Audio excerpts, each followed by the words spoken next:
Let me hit you with a truth bomb that most people tiptoe around. Your life will not change until you do.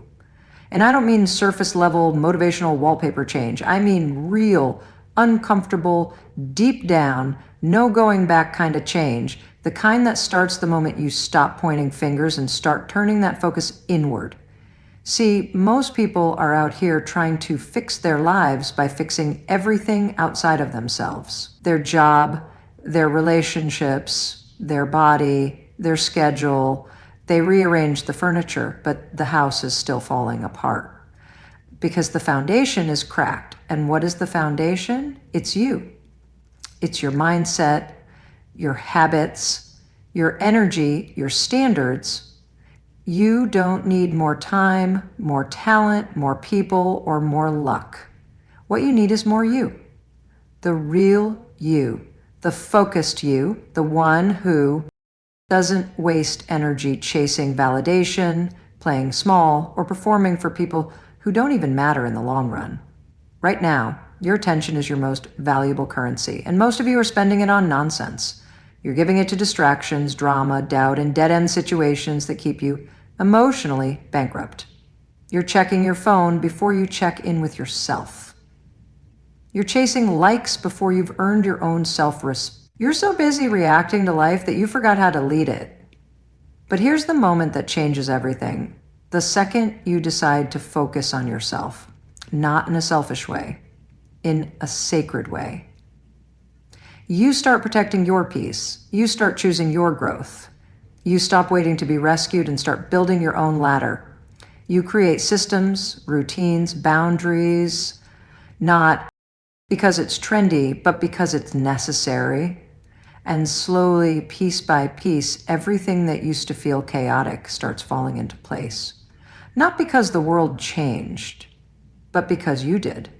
So let me say it clearly. If you're tired of feeling stuck, scattered, or small, then it's time to focus. Not on them, not on what happened, not on what you lack.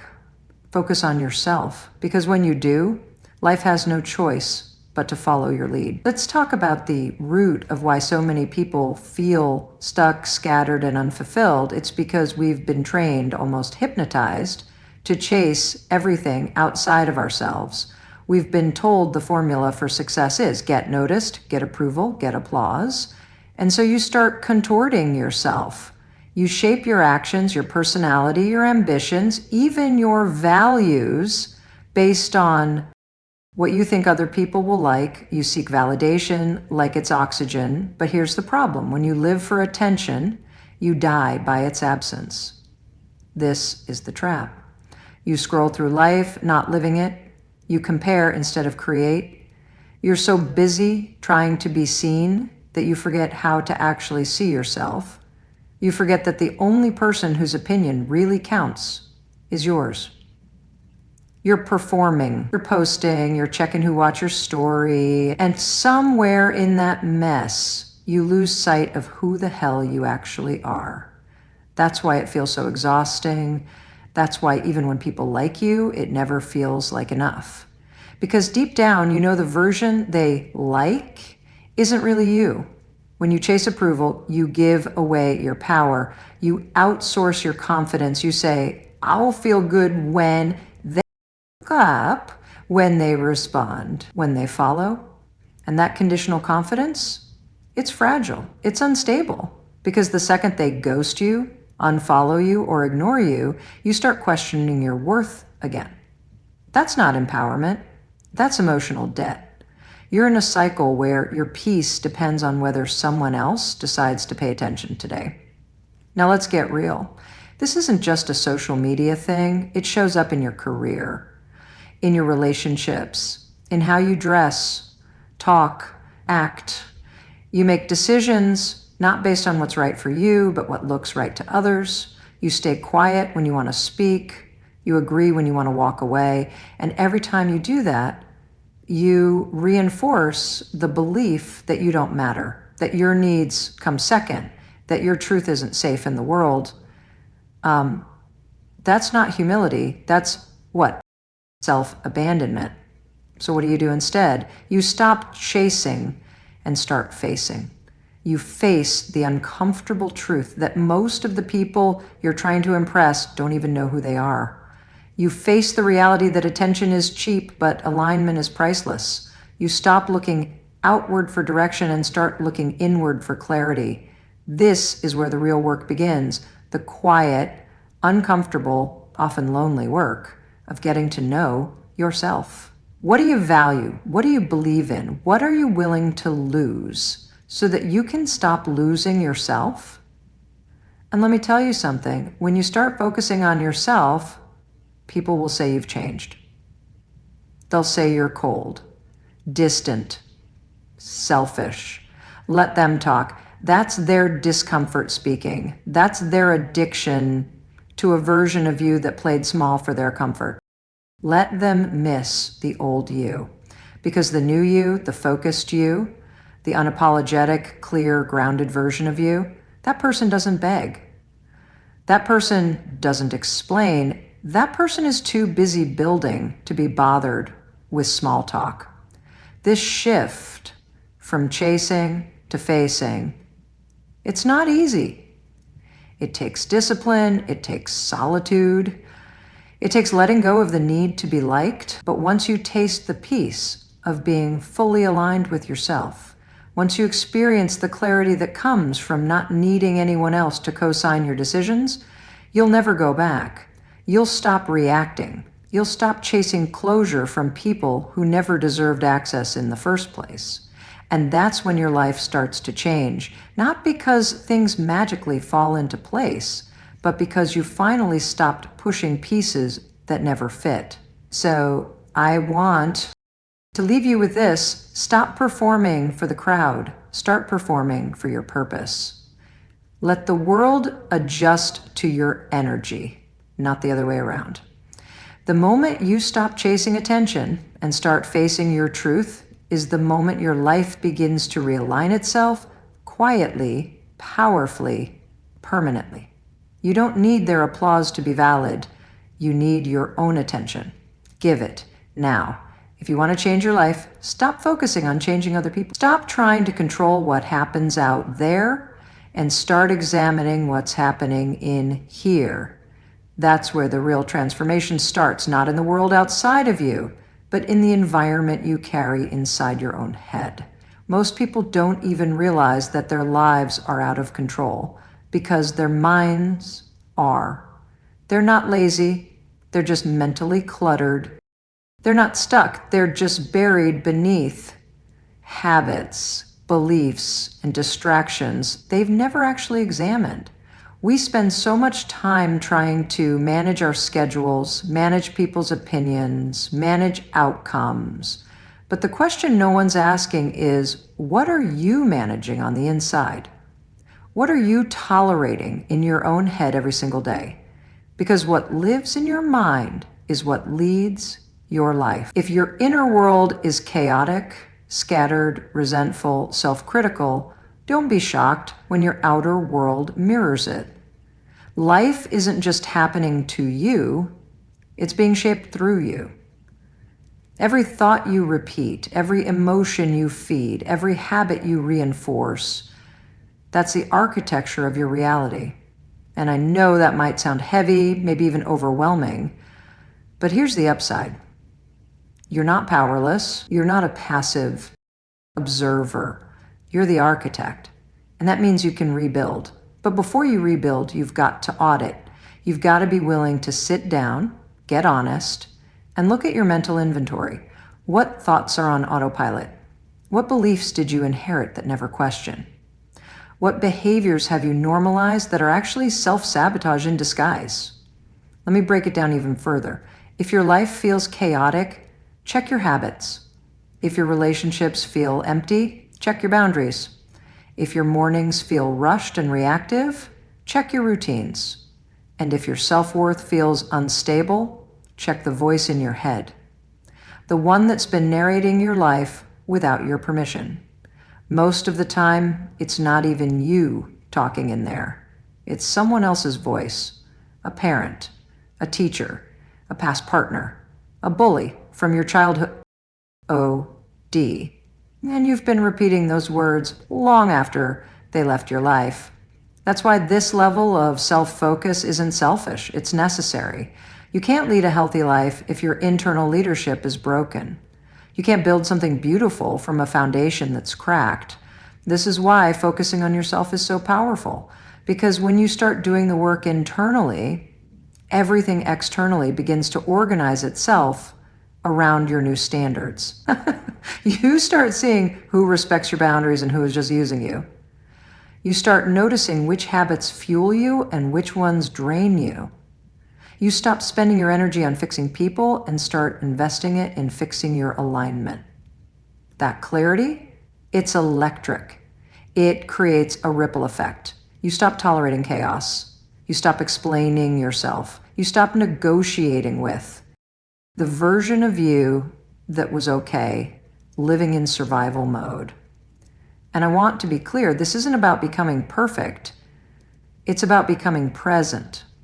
Present enough to catch the moment when a negative thought shows up and say, nope, not feeding that today. Present enough to pause before reacting out of old patterns. Present enough to notice when you're self-abandoning just to keep the peace. That presence, that's power. That's what people feel when they meet someone who's truly grounded. It's not arrogance, it's clarity. It's someone who's cleaned up their internal space so well, they don't get thrown off by every external storm. You don't need a vision board right now, you need an audit. You need to look at your mental habits, your emotional investments, your energetic leaks, and clean house. Not because someone told you to, but because you finally respect yourself enough to live in alignment with who you actually are, not who you've been pretending to be. And yes, that will cost you something. It will cost you comfort. It will cost you the illusion of control. It will cost you a few relationships that only existed because you didn't have boundaries. But what you gain, peace, focus, integrity. You'll finally stop feeling like a stranger in your own body. You'll stop apologizing for needing time, space, solitude, clarity. You'll stop rushing to respond to everyone else's crisis and finally respond to your own neglected needs. So here's the truth. If your world feels messy, don't start by blaming life. Start by cleaning the mirror. You are not broken. You're just distracted. Realign your attention and your reality will follow. The world reflects back the energy you bring to it, and when your energy is clear, calm, and intentional, life has no choice but to respond in kind. Let's talk about the next layer of this transformation. The moment when you stop wishing for more and start demanding it, not from others, but from yourself. Because here's the uncomfortable truth no one wants to admit. Most people aren't held back by a lack of opportunity. They're held back by a lack of standards. You don't rise to your goals. You fall to your systems. And if your internal system is built on excuses, self-pity, or inconsistency, then no amount of motivation is going to save you. You're not stuck because you're incapable. You're stuck because your standards are too low. When I say standards, I'm not talking about perfectionism. I'm talking about the minimum level of behavior, thinking, and energy you're willing to tolerate from yourself and from the people around you. Because, let's be real, you can't expect a high-quality life if you're making low-quality decisions. You can't expect peace when you constantly invite chaos. You can't expect to be respected when you don't even respect your own time, your own body, your own voice. This is where personal responsibility comes in. You don't get what you deserve in life, you get what you tolerate. You get what you repeat. You get what you demand through your daily actions. Every time you hit snooze, you're reinforcing the idea that your comfort is more important than your growth. Every time you allow disrespect, whether it's from others or from the thoughts in your own head, you teach the world how to treat you. Every compromise you make that goes against your gut is another brick in the wall between you and your potential. Now, I know how tempting it is to keep things easy. to avoid conflict, to stay quiet, to coast on potential instead of pushing into purpose. But easy now usually means hard later. And if you're honest with yourself, you know that living below your standards has never brought you peace. It's just created resentment against others, yes, but mostly against yourself, because deep down, you know what you're capable of. You've just been avoiding the discomfort required to meet that version of you. And discomfort, let's be clear, is not the enemy. It's the signal, it's the invitation. It's the part of the process where most people tap out, thinking this feels hard, maybe I'm not meant for it, but that's the illusion. That's the exact moment you're being tested, not by life, but by yourself. The part of you that wants to evolve is battling the part of you that's addicted to your current identity. The only way to win is to push through that friction and show yourself what you're made of. So how do you demand more? You get crystal clear on what's no longer acceptable. You draw the line, not in sand, but in stone. You stop negotiating with your fear, with your weakness, with your lesser habit. You stop asking permission to be great. You start protecting your peace like it's sacred. You start moving like someone who understands that energy is currency, and you only have so much to spend. You stop giving it to things that drain you, people who diminish you, and patterns that dilute you. And as your standards rise, something powerful happens. Your world recalibrates. People who once took you for granted will fall away. Environments that once felt normal will start to feel unbearable. You'll crave quiet, focus, purpose. And the things that once excited you, the validation, the attention, the distraction, they won't even register anymore. That's not loneliness. That's elevation. That's the shedding process. That's the cost of building something extraordinary from the inside out. Because real confidence doesn't come from fake positivity. It comes from evidence. The evidence that you show up for yourself, the evidence that you don't quit when it gets hard, the evidence that you can trust yourself, not just when it's easy, but when it's brutal, when everything in you wants to retreat and you lean in anyway. That's power. That's presence. That's how you become someone who doesn't just talk about change, but embodies it. So here's what I want you to hear loud and clear. Stop waiting to be chosen. Choose yourself. Stop hoping someone will hand you the life you want.